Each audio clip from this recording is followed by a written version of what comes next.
তো এই যে বাংলাদেশের মাঝখান দিয়ে যে রেলপথ, এই বিষয়ে যদি আপনি পুরো জনগণকে জিজ্ঞাসা করেন যে এটা কি আপনি রাজি, দেশের একটা মানুষও রাজি থাকবে না।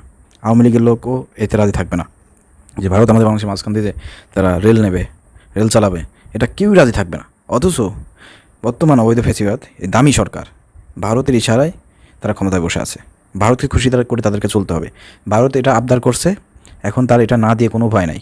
যদি এখানে না বলে, তাহলে তার ক্ষমতা থাকতেছে না, তার গদি থাকতেছে না। কারণ আমেরিকাকে ম্যানেজ করছে এই ভারত। কারণ আমেরিকা যেভাবে সরকারকে উঠানোর একটা প্রচেষ্টা চালাইছিল, ওটা ম্যানেজ কিন্তু ভারত করে দিয়েছে। অর্থাৎ এই ভয়ে দেশের স্বার্থ জলাঞ্জলি দিয়ে, দেশের জনগণের কথা চিন্তা না করে, নিজেদের ক্ষমতায় টিকে থাকার জন্য এই চুক্তি করতে তারা বাধ্য হয়েছে।